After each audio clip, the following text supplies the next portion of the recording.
I was like, I got this college degree, can't get a job.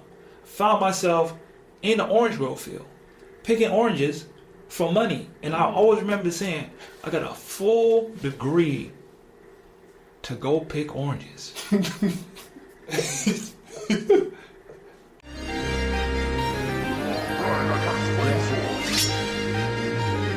What are you thinking? Yeah.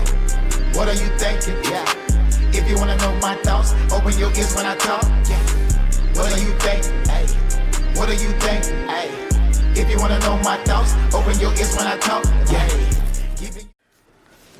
It's not the chair, it's the posture. How you know what I mean? How you keep your posture up and stuff like that. Big Deuce in the building. How you doing, sir? All right, man. You doing good? Yeah, good? Once again, back at it again. Big Deuce in the building. 3-4. Arnold Styles Podcast. If you are new here, we do whatever we want here.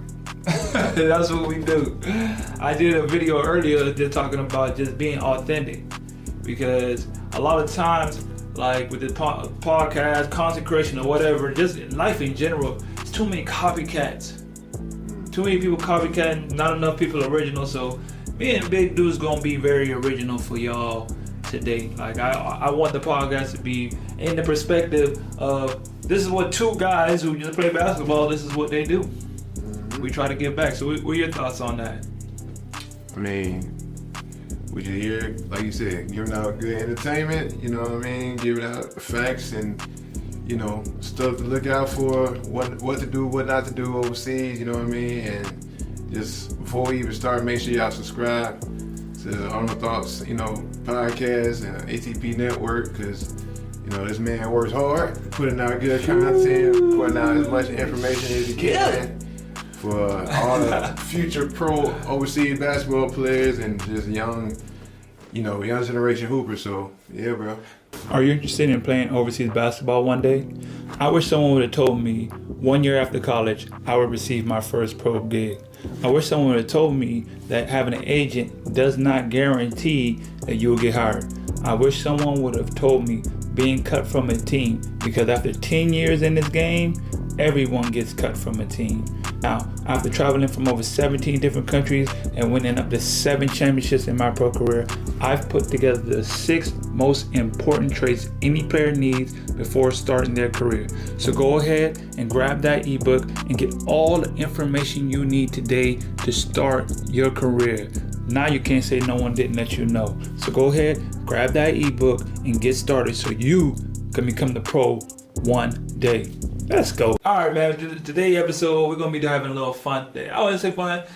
I've put together a list of either ors or would you rather when it comes to overseas basketball. Because I thought about a couple of these too. So we're going to jump straight into it.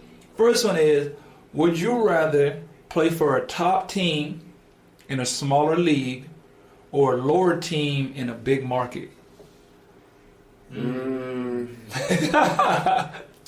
Or a top team, play for a top team in a smaller league or a lower team in a big market? That's a good question.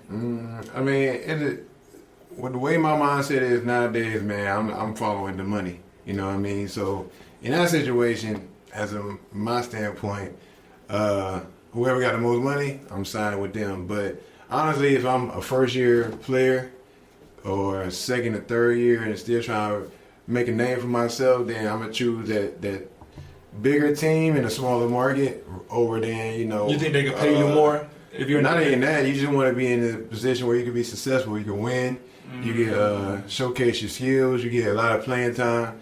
You know what I mean? Because to be honest with you, you get away with, I won't say mediocre stats, but not eye-popping stats if you guys are winning and you got championships to your name. Right. You know what I mean? It shows the type of character you have as a player, because, you know, being able to score the ball, being able to play defense and put up good stats, that is important, but at the same time, people want to see that winning spirit and winning attitude you have. So winning trumps a lot.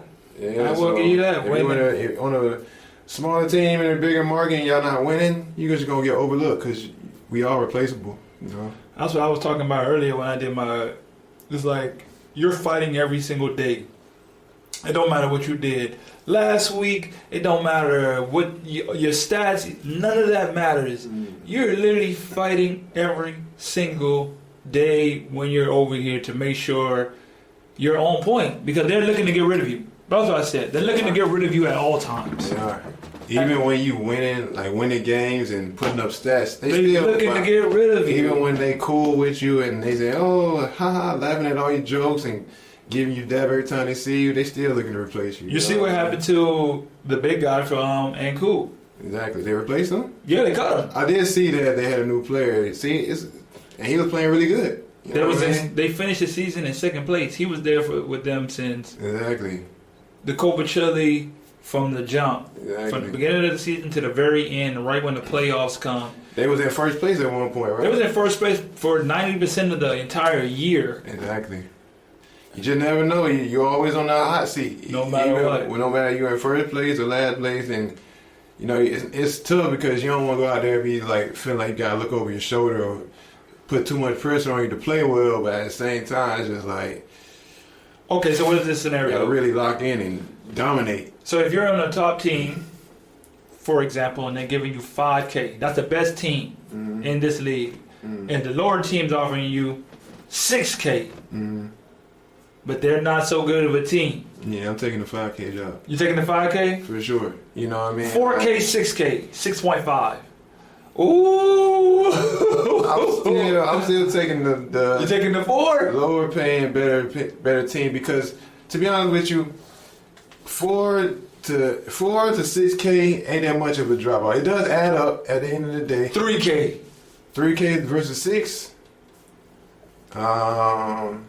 Best team in the league. Yeah, You're guaranteed to win the championship. Yeah, 90% chance of you winning the championship. championship team every time. Bro. Oh, okay. Because it just adds to. It takes away from the headache of playing overseas basketball. With every team you're gonna get paid late. With every team you're gonna have something you don't agree with your basketball coach. With every team you're gonna have some local who's not really a major problem, but just gets on your nerves a little bit. You don't say. It's a lot of stuff you deal with overseas. Even just stuff that goes through in your apartment. Like you said the other day, your electricity went out. Just get cut off. Imagine being on a terrible team. Right now they turn off the heater Exactly. for the whole day, Exactly. and it's wintertime. It's the prime of winter, and they say, you know what? We're gonna turn the heater off for the most coldest times of the day because basically it's because it's costing us too much money. Right. So imagine you going through all this off the court, and then you on the court you losing 6 games. Yeah, that 7 games money don't straight. mean nothing. And then on top of that, say you on that lesser team making the more money, and then y'all don't make the playoffs, and then the other person who was on the 3K, get 2 more months of play. You know what I'm saying? So it's like you really catch up with the money anyway. You know what I mean? So I really feel like. A lot of people, they always want to get paid first. They always want to get the paper like right away. And that's a good mentality to have. I'm not saying that's not a good mindset.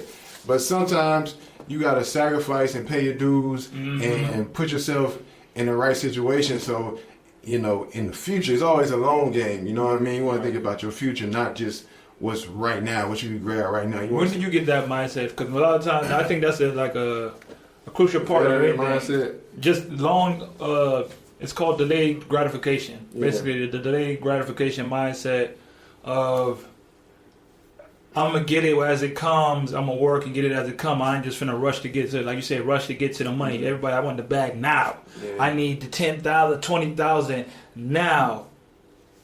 It came along around like my 4th or 5th year as a pro, just realizing like. Cause I took some deals like that, you know what I mean, like where I'm for getting the money, paid, and then it didn't turn out to be a good situation, you know what I mean. So, just a lot, like I said, you're gonna deal with headaches regardless, whether you're on a good team and they provide, good accommodations. It's something's gonna arise that's gonna get on your nerves, and you be like, oh my god, it's even worse playing overseas basketball. But being on a good team, like. I never forget, I first heard it from my high school coach. He was like, winning cures all problems. You know what I mean? Like, it just kind of relaxes you a bit. You still going to have your obstacles and stuff. But those little points get overlooked a lot more. Feels a like bad game gets, if you still win. You shoot it bad or something, but y'all still come away with the win. Mm-hmm. All right. So moving on, next one. Would you rather have a higher salary and less playing time or lower salary and be playing like 40 minutes? Once again, coming from my veteran mindset, I'm taking the high salary and less playing time. Just because I'm looking at it as a veteran. You know what I mean? Less playing time means... Let's look at it as a rookie stress. standpoint. A 1 to 3 year standpoint. That's normally when you kind of get those... Less playing time, I mean more money and less playing time, or more playing time and less money? What number are we throwing out? What numbers? Honestly, I understand with the, more money, less playing time, just because that's what it's all about. Well, we all want to play for the love of the game, but we gotta understand too. So at point you just we're like, adults. I gotta make this money. This is my life. This is our job. Like, as much as you want to have a fairy tale, I love the game for the passion. This is my life. No, money doesn't have anything. Money doesn't matter. All right. I'm just going to wake up and money's going to fall into my pockets. Exactly, because you can't be living with your parents. You need your own house. You need your own car. You got at some point in life, you're going to have to start taking care of those things, and that costs money. At the end of the day, we love this game, and it is a game, but as an adult, and you sign up contracts, that's when it becomes a job. A J-O-B. Job. So you gotta trade serious, and it's all about getting the big money, getting the big bucks first. To cut into that, I was also looking at these what I wish I knew, and that was one of the things that I put, that the game is a business. Love don't pay your bills. I'm I would say, loving person for the people I have in my life and the things like basketball and stuff. However, that does not pay my bills. I cannot buy a house and do anything because I just love doing. If it don't pay your bills, it don't matter. And I think a lot of times, like you say, we come into the game thinking about, I just love basketball. I'm just going to play a professional. Yes. You're literally signing up to play for poverty. The average basketball salary getting started off is lower than poverty levels. That's what you love to do?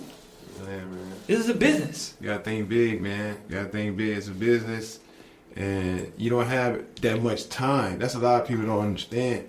Like, a lot of players jump in the game when they like 22, 23 years old. And of course, I started at 24. Yeah, I say I started at 23. Late 23. 23. Yep. So, long story short, that's like the week. average time we join as pros, and then the time be ticking. Cause I remember that first year as a pro till my 5th year as a pro, that was a blur. I squeezed in a lot of basketball, and that went by quickly. And then I looked up, I was 29, 30, and I'm like, wow. I mean, like, and between those times, I'm trying to look for, just good leagues to play for. But what I really should have been doing is run it up, chasing the check. You know what I mean? So you believe it's better to run up the check first? Yeah, get that out of the way, and then if you want to So I would suggest you come in as a rookie at 23. You know what I mean? Okay. Just find a job in the first place. You know what I mean? Get in the door. Just get in the door. Get in the door what first. Country it is. Don't take no $600. Look Don't take no $800 job. Don't take Go watch our last episode, and he tells you about exactly the price range and what you should get in at. I was about to say the salary. I wouldn't accept nothing less than $1,500. You know what I mean? So get that job, and then you go from there. And then next job from there, it can't be no less than $4K. And Dang, from $1,500 to $4K? Yes, for your second job, and you can do it. Who is getting that? You can finesse it, Arnold. You can finesse it. If you play well enough. Run me through the situation, how you gonna finesse that? So this is how you do that. You play well. You interact with every single import that you run into in the league. Okay. You get connections to them. You find their name on Facebook or Instagram. You DM. Hey, bro, who your agent? Who you with? They'll tell you who they with. You find their agent. Either you directly contact their agent, or you ask them to put you on. And you gotta be relentless. It's not gonna fall into your lap. It's not the universe gonna say, "Here, son, here's a gift. Here's a team that's gonna give you a $4,000 a month job next year with all these perks and bonuses? No. And you're solidified, and you're going to get playing time, and you're not. So you gotta ask around, and that's how you're gonna get that job. And then not only that, once you finally got all the contacts and the agents you got, you're gonna, like the kids say, stand on business. You're gonna wait until you get that job. You're gonna have offers. You can come here for $3K. Oh, you can come here for $2,500. You believe they're gonna a young Hooper? Yes. 3 years in. Yes. It's supposed to sit and wait for a 4K job after just getting $1,500, and somebody say, "Hey, I got 3 for you." Yes. Because this season, I've seen too many players get jobs, and jobs they're not qualified for in Asia. I've seen it, so it's happening. And back when we first came in, that was not happening. But it's so many more players finessing deals that you wouldn't believe. Finessing, yes, but they got skin in the game. No, I've seen first-year players this season and like first 2 to 3 year players in Asia getting bags. It's hard to believe because it don't sound like that's logical. There is something to what you're saying. There is something to what you're saying. Asia. It does depend on the market in which you're able to do that. Yeah. So if you're in 1,500 and you can definitely go from 1,500 to 4K in Asia. In Asia, that's the market. Yes, that's a good thing. Europe, no. Yeah, that's a good thing to bring up. I'm glad you brought that up. Asia is really the only market. Probably the only one. That's really what's the word? Logical for you to go from That's 1,500 to 4K. Anywhere else, it's not gonna happen. It's not gonna happen. If you're looking to stay in Europe or South America or somewhere in Africa or somewhere like that, Africa pays pretty well too. But you got still like okay, more so. You're gonna go from 1,500 to 3K, 3,500. 4K is the max. But anywhere outside of Asia, I doubt you go from 1,500 to 4K or higher. That is only in Asia does it possible. Asia, Middle East, China, Japan, Mongolia, Indonesia, Taiwan, Thailand, Philippines, Malaysia. All those countries, man, you can get a nice little payday. Listen. If you want to play basketball, I got a cure-cut plan for my younger cousin. He's 22. He could have went to Savannah State. He said he was talking to Savannah State. Should have went to Savannah State, son. No, I told him don't do it. Wow. I told him don't go to Savannah State. You hear that, Bronex? No. I want him to come after you, Bronex. No. Wow. Do not go to college route. You don't need it. You don't need it? He don't need it. He don't need it. He do not need to go. Listen, he don't, but the college route, you don't need it. He went to JUCO. I would say he went to JUCO. You do need college route. You need to do at least 1 or 2 years. He did 2 years in JUCO. Okay, all right. He did 2 years in JUCO, and I got the perfect plan for him. I'd say I got you. This is what you need to do. You don't need to go to college because he was finna take a loan out to go to Savannah State. I said, first of all, what is the overall process? You go to Savannah State for what? First of all, to be honest, they're D2 now. So that's going to lower your chances already because it's D2. Then you're taking out a loan. Are you going to go be a physicist or whatever? What are you going for? Or are you going for basketball? Because if you want to be a basketball player and take that profession, you're wasting your time. You might as well go work on your game. And I told him this. I said, okay, this is exactly what I'm going to tell you to do. You're going to go to China. Get your passport. You can't do nothing if you don't have your passport first. You're going to get your passport. You're going to go to China. And you're going to get a job as a basketball trainer. I've been there, so I already see the type of caliber of players or people that they are having as a basketball coach. And they are not basketball coaches. They be like these young African guys who are closer or in China and they're going to school and they just got a job because they're black and they're black. Pretty much. Terrible at basketball, can't really do too much. They're just black. So they get a job. Become a coach. Now you have a place to live. Now you have income coming in and you have full access to the gym. You have full access to the gym. They work probably 2 times a week and on the weekends. And you're going to get probably paid like $2,300 to $2,400 a month. That's a great salary. That's great. While you're there, You can start building your connections because China has an unbelievable amount of connections when it comes to basketball. To me, I think that's the mecca. I believe it. Basketball is absolutely taking over China than any other. I think that's going to be like one of the number one sport, bro. They got a strong basketball community, and then just the most populated country in the world. So I'm going back. Yeah. After I leave, I'm going back. I'm going back there again. I am 100% advocate of China. Yeah, so I even knew somebody earlier this year, like he's not even a professional basketball player. He went out there and got some work for a couple of weeks. So it's like you're up. See what I'm saying? It's a whole lot of opportunities in China and just in Asia in general. I'm watching these guys' stories who never played for any teams. They just their whole career is playing Chinese wild ball and just playing because they built up the connections with the right people. You're already over there. So you're going to start playing in the gyms. People are going to start seeing you. You're going to get opportunities to go to play in showcase games. Remember I was telling you about a showcase game is you just show up, you play for one day. They pay you $400, $500 just to play it's like a one-day contract. We're going to fly you, feed you, put you in a hotel. You're going to play the game. We're going to give you your money right after the game and then fly you wherever you want to go after that. It's like a one-day contract. Perfect. Then you get invited to the tournaments. They have week tournaments. Some of these tournaments, you get paid per game. So that's minimum $300 a game, especially for a young guy coming out. You do that. $300 a game, you got 5 games, you just made $1,500 in a week on top of the job you already got.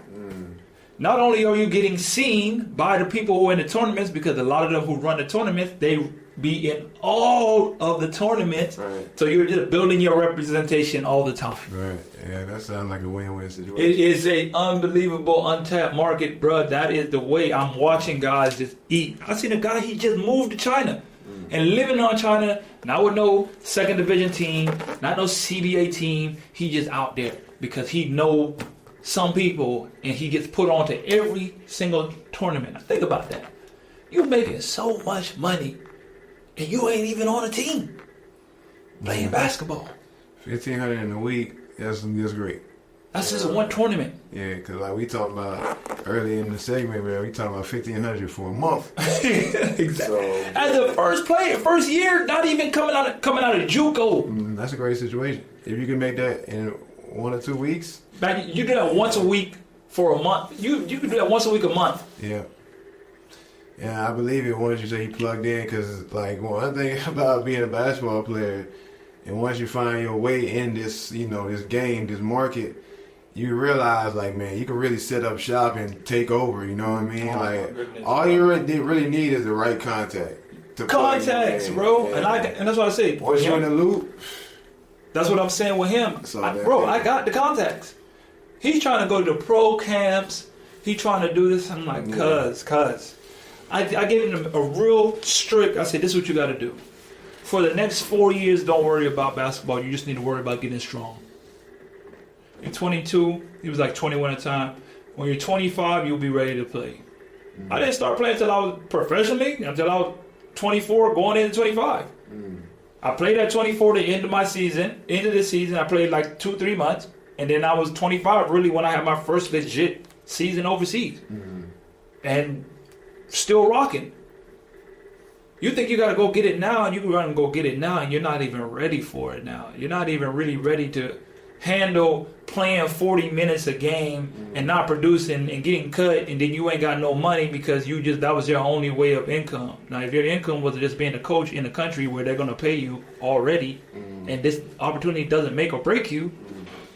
That was my whole thing behind him going to college, just to get that like maturity level up before he hit the NBA, like not NBA level, but like the pro overseas level. But at the same time, I done seen guys leave school early and it was kind of immature, you know what I mean? So it's like, really, I met your cousin too. He got his head on straight. Yeah, you play with him. It all depends on what player, but you definitely, like, don't get me wrong. You school, going to university, that's still a great thing, and getting your college degree, still that's something to strive for and a major accomplishment. But if you already know what you want to do, and me personally, I already knew what I wanted to do in school once I started Savannah State.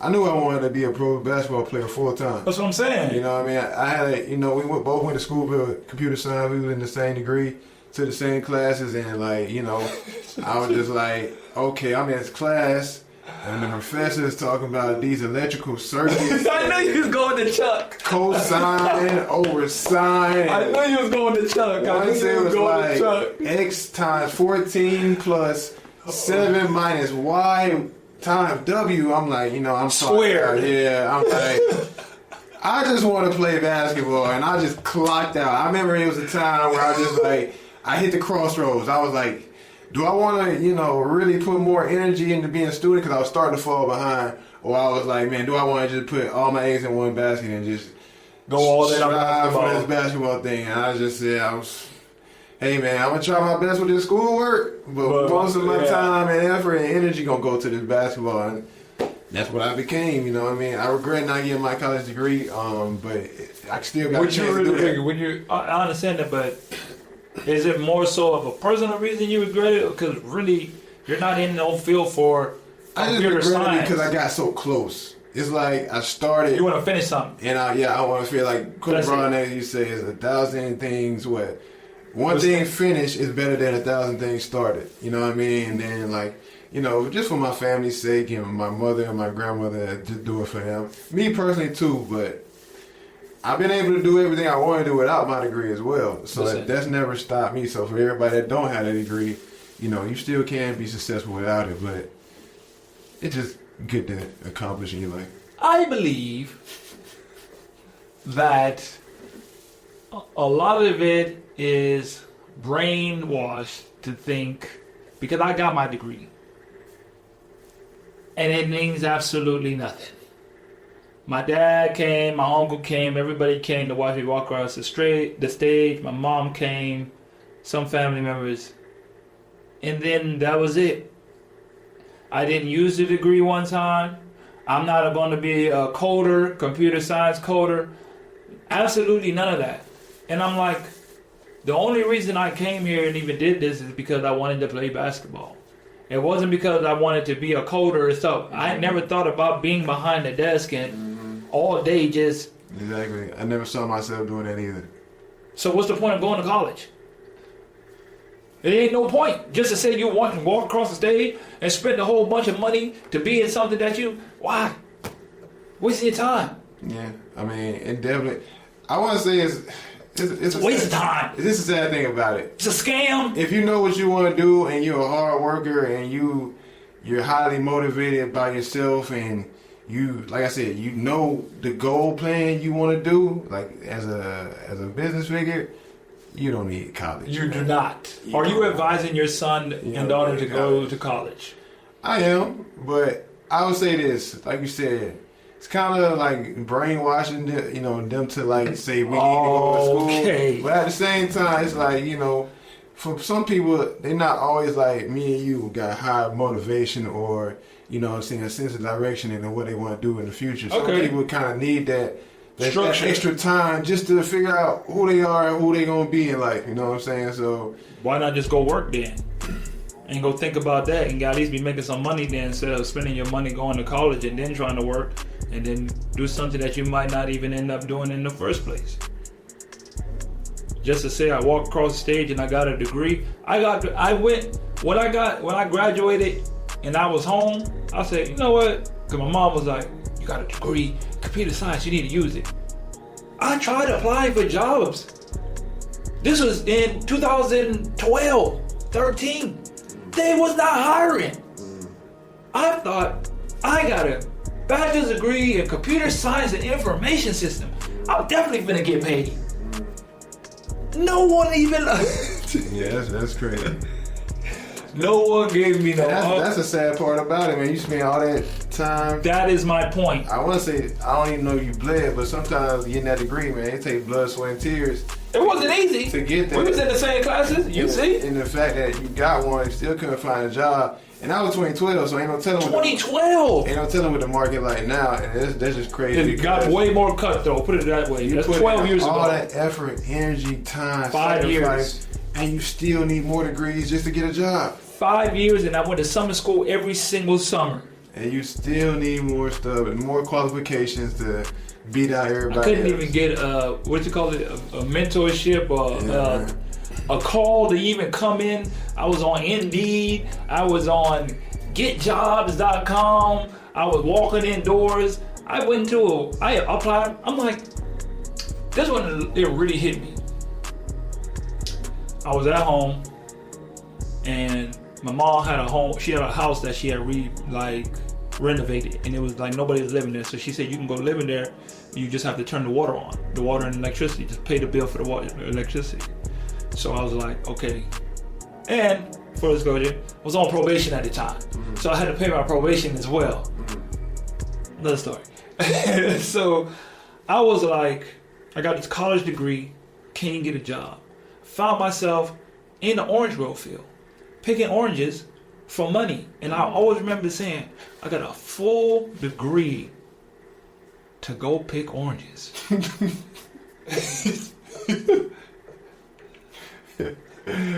Yeah, bro. It's To go pick oranges? I be trying to stay on the positive side, but to me, in my opinion, school is a scam, bro. That is a scam, bro. What is the point of getting this luxurious and Even before we, got oranges. to this glorious age with YouTube and technology where we get so much information, you still didn't even need school when we was in, because like one thing about us as millennials, we saw the time before social media, then we saw we kind of walked into it like the major birth of boom. social media, and we seen life after MySpace. social media. So we kind of got the best of both worlds.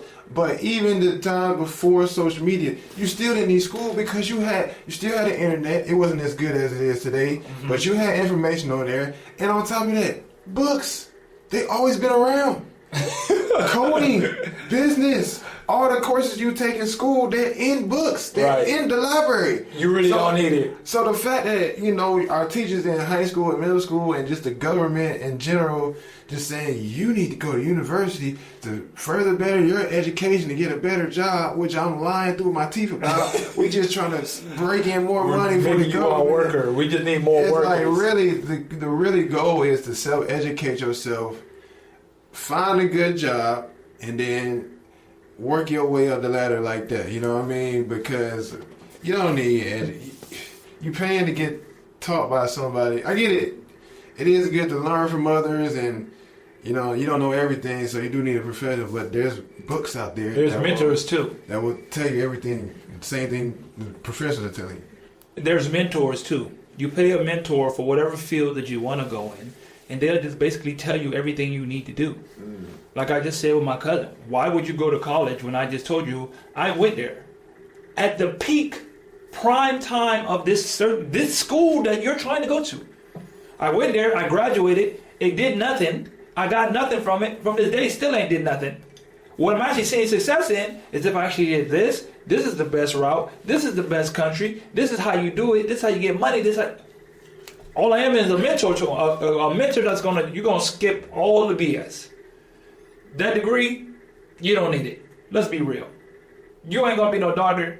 You ain't finna be. You trying to hoop. Go work in the field that you actually want to be in, which is basketball. Get paid for it. It's light. Go to another country, get your experience up and get your culture up in another experience. Because if you stay in America, you're not gonna understand overseas by just staying. You have to go overseas.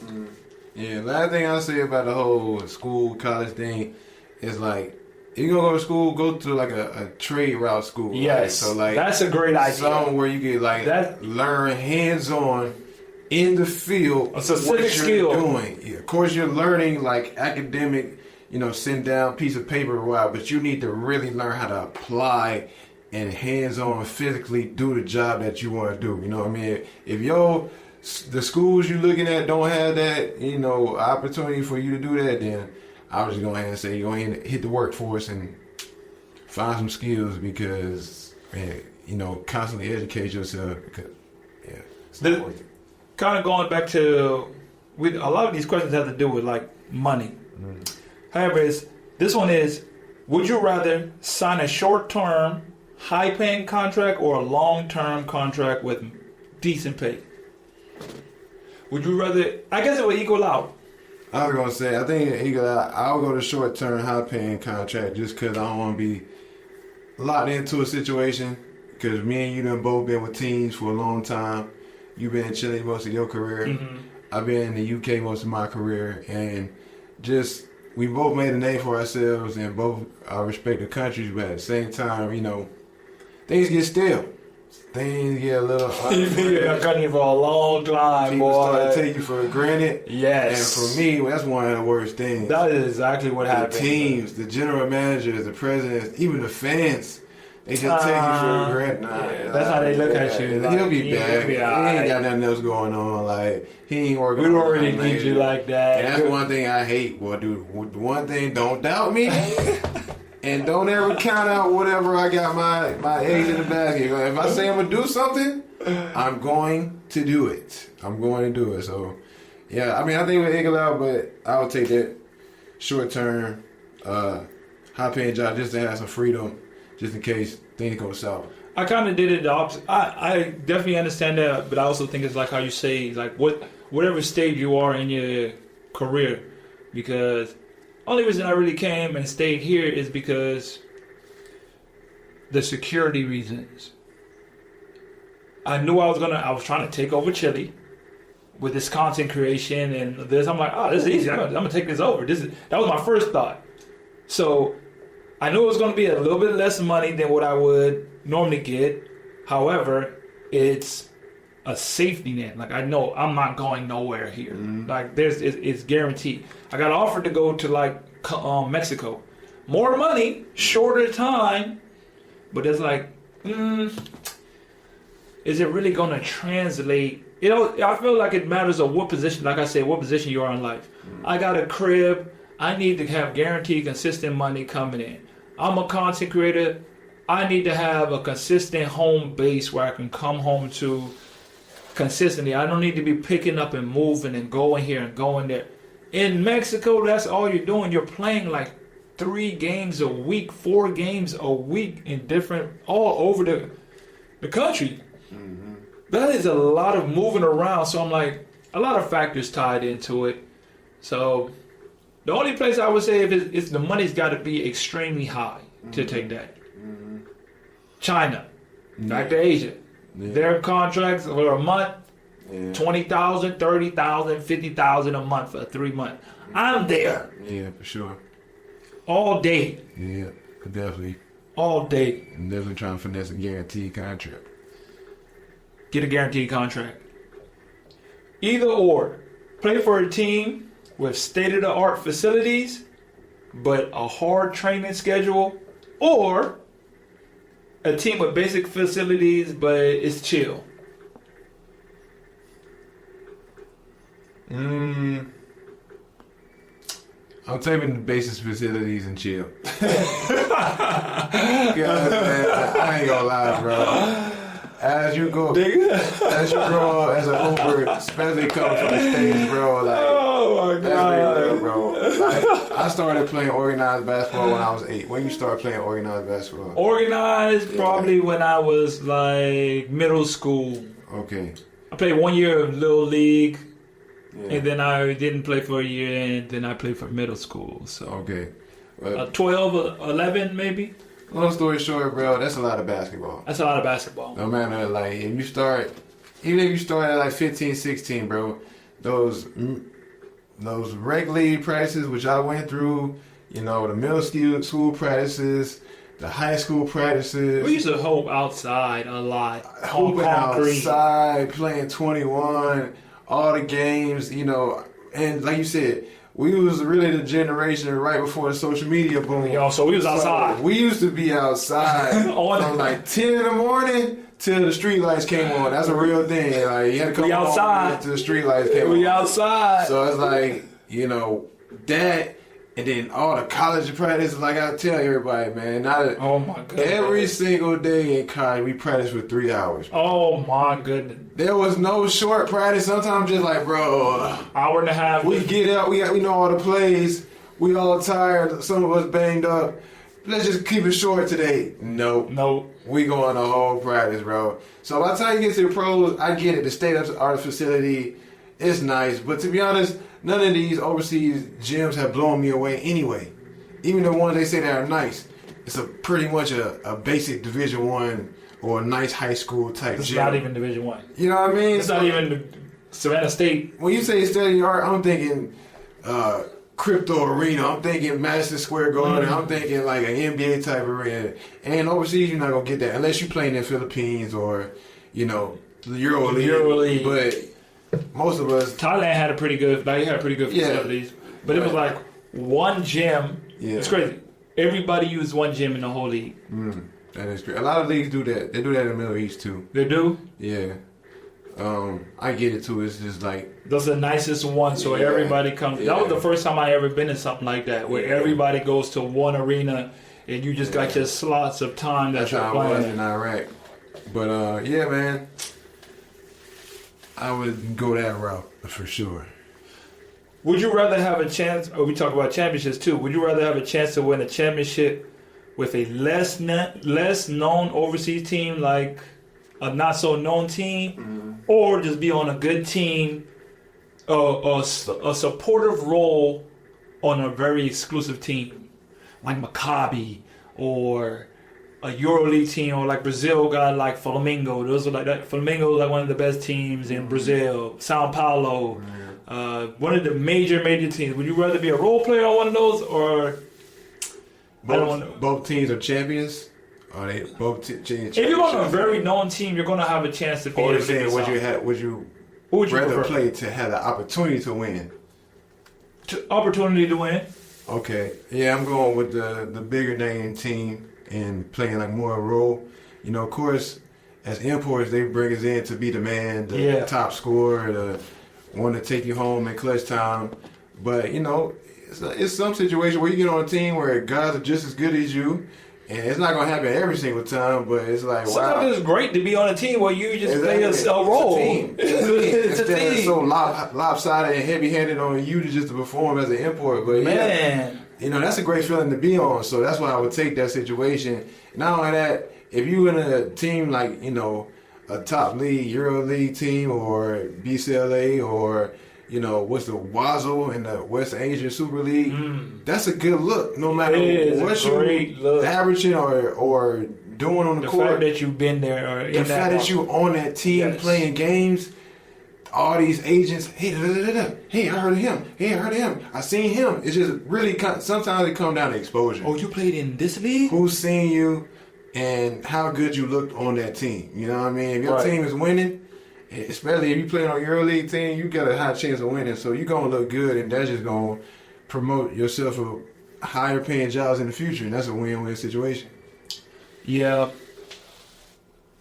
I think I would play for a bigger team. I think that most players get caught up in this, I have to go overseas to be the man and score 20, like with Austin.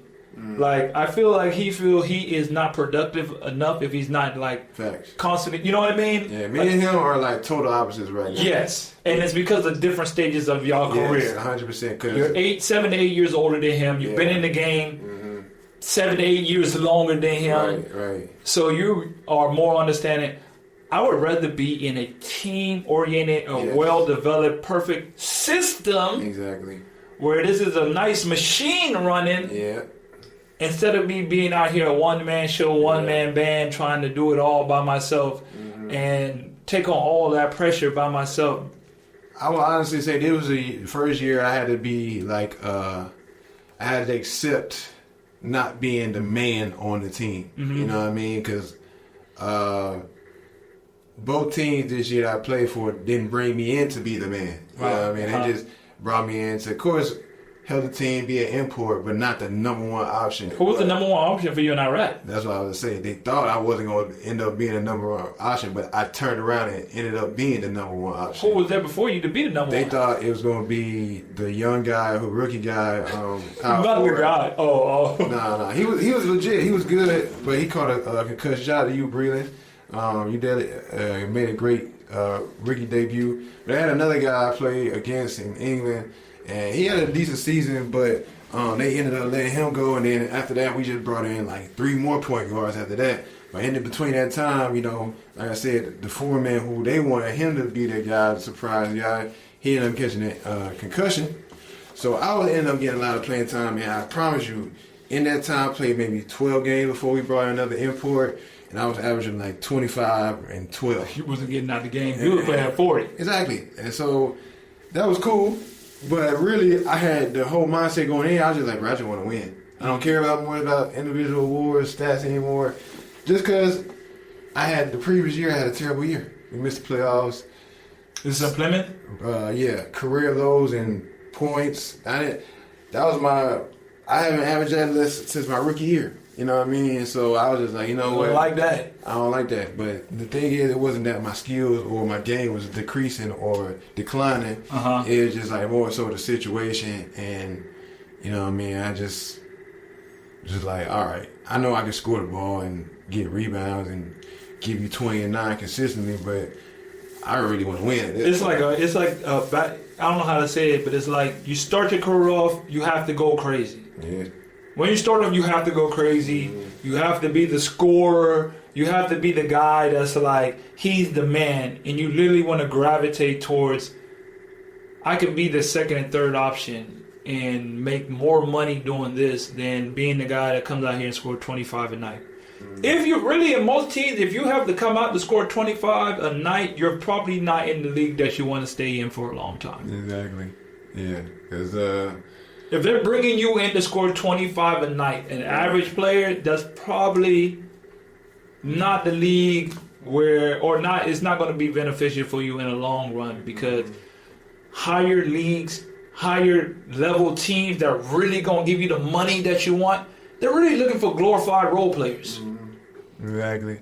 And for me, also, I wasn't too nervous about finding a job anyway, just because I got so many contacts. And that's really what it comes down to, who you know could put you on with an agent, because I know so many players just from playing against so many players and being cool with them that I wasn't worried about my stats. I knew I was going to find a job. I ended up finding a job, and things didn't work out in Iraq, and I came here. And like we talked about with me and Austin, we kind of in the same situation because we not used to getting 25 minutes a game, 24 minutes a game, which is kind of outrageous. I'm not even going to say it is outrageous. We both should be getting 30, and we both here in this league, in this situation, yes. Yes, for sure. But the thing is, I was trying to tell Austin, don't take it personal. Just keep winning. Yes. Just keep winning. That's the only thing you gotta do. Everything will fall into place. Yes. Yeah. Of course, it's frustrating averaging 15 and your not usual numbers, but it's all gonna pay off once you raise that trophy. And it all equates to him.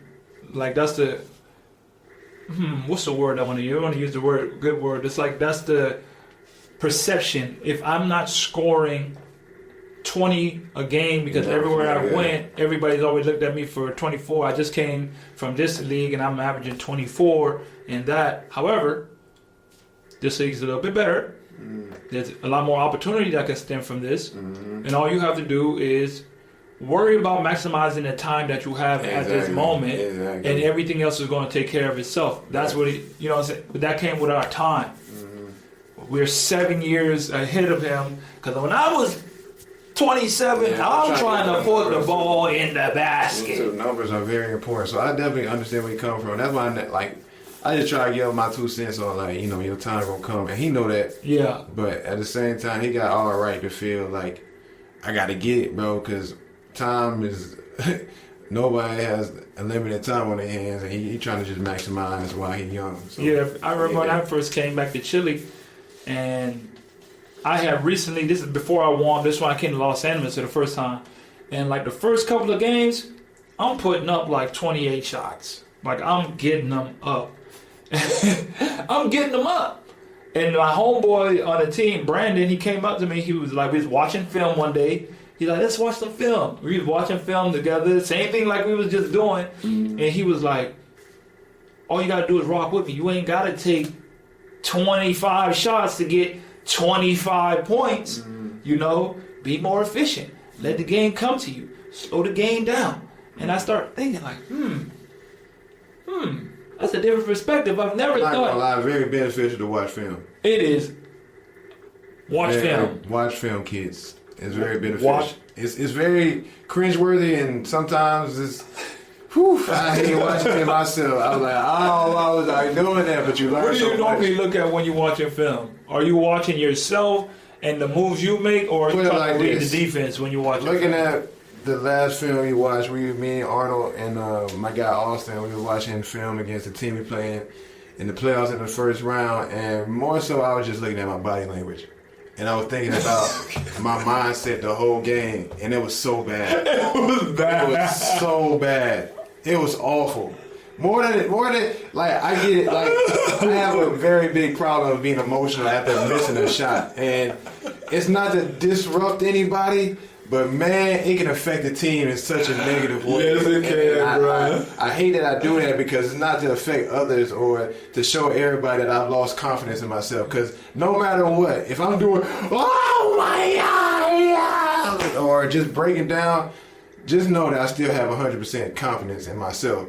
It's just the fact that I'm crazy in my head, and I hold myself to such a high standard. So when I fail or just not performing at the level, it just makes my brain just lose it. You know what I mean? I'm glad you saw that. But to be honest, though, that's why I like our coach Rodrigo, because he always tell me stuff that I already know, and it makes me mad. So it's like I get it. Cause You like it because it makes you mad? I need that. I really So don't like it. you like when I tell you things that you already know? Not from you, because you're Oh you're my God. You're my peer. Oh my God. I don't need it coming from you. Why? What you mean? If I It's don't like, hear it from you, who else gonna hear it you're my from? brother. You motivate me, but you're not like. I'm not calling my coach my superior because no man is above me, but he's like my authoritative figure. He's like He's the head. he's the head. So I kind of listen to him with a different ear. Like you serve your purpose, but him, it's like. I serve my purpose. And the way he be talking sometimes catch me off guard, boy. He be saying the slick stuff when I don't expect it. Like, what did you just say? Like, yeah, you're not that good. You're not that good. All right. So, like, quit probably Pull that chair up. Look, Cross my legs. exactly. Oh. I got some bad news and more negative news, and I'm going to tell you that I need to talk to you for I'm a here to second. pop your ego. You feeling good about yourself? Well, here I am to tell you. I know we won the game last night. You did. You did decent. You know, you did good, but you need to play better defense. When he said it, I was like this. Yeah, man. But, I'm looking at you, looking at him, because I'm like, I know what he's thinking. Yeah, but to be honest with you, it's like it's a good thing because, like I said, we watched film on it, and then earlier this week he pulled me to the side. Matter of fact, You gonna tell me what he said? the last practice. Let me finish the story. Golly, I'm the guest. Anyway, he brought me out to the side. He was like, you know, today you're struggling today because you're not making no shots, and after every shot you're He bad. said that? Yeah, and he was like, bad body language and you're affecting your team. God dang, he said all that. But no, he was right. I didn't really. He was right. Yeah. But at the same time, we won 3 games straight, so it's like. What's more important though? Yeah. So I'm just like, okay, I get it. So, and this ain't the first time coaches and players have told me about my body language. You know what I'm saying? Oh. So it's like, you know, going into the playoffs, and we just really all just saying watch film because you can really recognize and point out your flaws and then change them up. You know what I'm saying? So going into this week coming up, I'm gonna be super positive. If things ain't going my way on the offensive end, I'm just gonna keep on, you know, trying to bring energy on defense, clap it up for guys. Just be positive, because the one thing about it for the imports, the locals look up to you, whether they tell you verbally or not. Yes. And when they see you God rattled dang, man, or Jones, unstable, oh, man. that's when they get shook. They're gonna get shot down. They lose They're their game worried. goes out.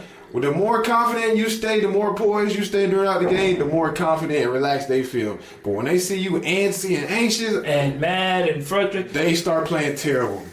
They start playing bad. I've seen it countless times. that's why I got kind of upset with the whole situation in practice. I don't like that you're sitting here not downgrading, but just basically verbally abusing the rookie. Not me, but Not you, not you. Yeah. Other teammate of ours. And I'm like, dude, you're 10 years in, over a vet, this is a rookie, and you're treating him like he's the worst in the world, and go, where's your composure to understand that your body language? I know I said it to you a couple of times, like, we can't get mad at them the way that, like that. I know you're not trying to, but however, everything we do is going to affect them. It's going. The coach is going to see it, the assistants, everybody's going to see it, and they're going to get scared. Yeah, they are. You're a tall black man. You're going to get scared. My boy Ricky said the same thing. He said, well, you yell at these players and coaches, they're going to get scared. They're going to get scared. And that's the true statement. They're going to. I know I brought some fear into some people last practice. My fault, guys. Yeah. It was needed. I got on my little Jordan tip. Like, sometimes, like, when they never waiting, like they not used to it, because I'm always the nice, chill, relaxing, never spazzing, peacemaker. Come on, guys, everybody. Hey, on to the next. But it was that one time when you just gotta snap. Everybody got a button. When You gotta snap. I didn't snap for 7 months. Yeah, bro. I'm gonna give me one in. We'll finish up with this last one.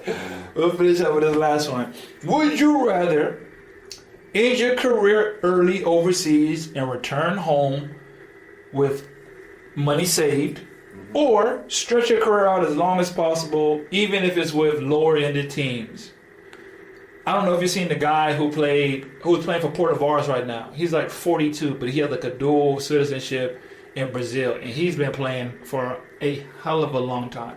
So he's actually taking that route. He's probably like, they're probably gonna pay me for a month, probably give me like $5,000, $4,000 maybe, just to go play for 3 weeks so we don't lose. You know what I mean? What would you do? Me personally, because I love the game, I'm running it up. You running it up? Playing till the wheels fall off. That's my plan and mindset now. I'm 34. I don't plan on retiring until I'm like 42, 43. I'm gonna try to finesse some more deals like that. You know, try to. Y'all Atlanta people love finessing. Yeah, we the king of finesse. Shout out to Atlanta, baby. You know finessing is not a nice. Finesse. Oh my God. You ask my Iraq teammates, they were getting tired of me because I was getting everything for free. Hello, my friends. It's me, Shout out. Oh, mashallah, my friend. Can I have for free? For free? Free? Oh, see, yeah, we. Oh, they didn't speak French or Spanish. But, you know what I mean? I forgot what they were saying. Bale, see, yeah, you can have it for free. Like, that's just the culture, and I'm thankful to be from Atlanta because, Atlanteans. Hey, man. You gotta get it, man. You gotta get it for free, man. You gotta run it up. Finesse is another word for scam. Finesse. No, it's not. Yes, it is. It's just a cooler word. It's a cooler way to say I'm scamming you. No, I'm finna jug you. It's another way of saying scam you. A better way, because that's such a negative kind of notation. It's putting yourself in a position to win. That's what finesse is. That's not finessing. That's called work. No. And look, we could do a little chat. I wish I could control it like how the people be controlling it. Put a poll. Finessing is because the poll said, let me put it in the poll like how they do on Gills. Everything is not criminal with finessing. That's what everybody thinks. Finessing, that's not finessing. Finessing, like I said. Give me one way with finessing was used in a positive sense. When I talked to my coach, when I first met him in Iraq, and I talked to him on a personal level, that's a form of finessing. That's called communication. That's not finessing. It's still finessing because guess what? Now I got a good connection with him. And guess what? When I'm on the chopping block, guess we're not going home. And guess what? How many teammates did I have in Iraq? 5. You know why they got sent home? Not because they played well. We were losing regardless. And I was putting up the same numbers. It's because they didn't have no connection with him. It's because they didn't manipulate their situation to be in their favor, which I just said is the definition of finessing. Manipulating to be in your favor. Yeah. Don't we all do it? Don't act like you don't do it. I'm just asking the question. I'm just trying to get a clearer insight. If you want to win in life, you got to manipulate. You got to put your game. Life is a game of chess. You got to put yourself in the right place. If they tell you ain't if you're playing chess, you're not manipulating. That's not manipulation. That's not finessing. That's strategic thinking and planning. What you told me what that's the same thing. Finessing. What you telling me what you're doing. Too much time on finessing, bro. Yeah, I'm just saying. What you said to me sounds like a great source of character. I'm going to talk and build a communication with this coach. Yes. That is not finessing. That's just good communication and good character. Congratulations. You're a great guy. That's not finessing. Finessing. Because Are we best friends now?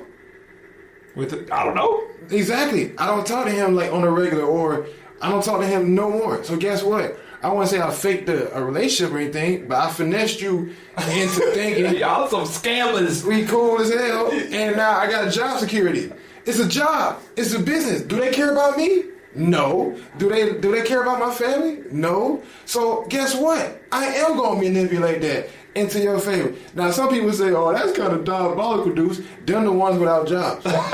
You know they say the term "the good guy finishes last." Oh my goodness! Don't be that good guy. That's not. This life is not a fairy tale. So you gotta finesse, jug, yeah, manipulate. yeah. But it's not in a negative sense. Not in a negative sense. We doing everything genuine, but at the same time, we doing it to secure jobs. We doing it to secure contracts, because in life, you're gonna have to outwork and compete with everybody that you face. So you gotta learn how to jug, finesse. Scam is basically what he's saying. You can come up with whatever interpretation. I'm just saying, I didn't see no other word for scam. It's just a pretty word. It's a cooler way to say scam. I don't think it was that way. I'm gonna figure out how I'm gonna scam you into believing. We can agree to disagree. We can agree to disagree. So you will stay for you're gonna ride it out. Yeah. I was laughing because I know people at home watching. They agree with me, and I agree. How they agree with you? Put the poll up. Somebody, put a poll if you're up. listening right now on the live, somebody tell me, finesse or jug, is it the same thing as scam? Somebody fall under scam, It's but scamming. it fall under other different categories too. It don't have to just be about stealing and setting people up for. I'm just wrong saying reasons. it's a cooler way to say I'm going to scam you. No, you think it's just a cool way. It's a cool. I'm way to finna say- jug you. I just jug buddy. Hey man, I just say finesse buddy out of some treat. Atlanta.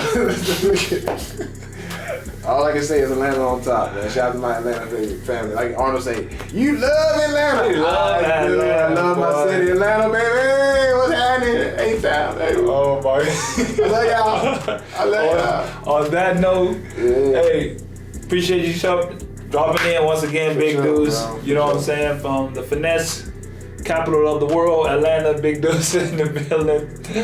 Peace up, A's down. Remember, greatness is a habit, not a right. That's all we got for this episode. Hello! We out of here, baby. Hey guys, thanks for tuning into the show.